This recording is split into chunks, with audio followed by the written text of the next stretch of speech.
I use trees and/or am inspired by trees my whole life, and I still feel like there's more to know.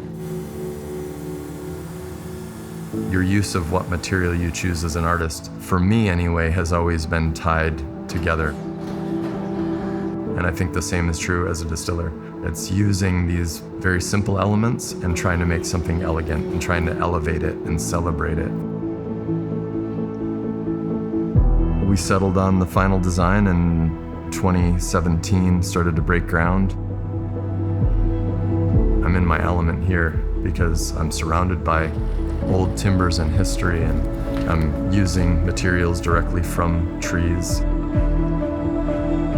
I'm honoring every part of the tree, and I'm collaborating in a really good way, in a healthy way.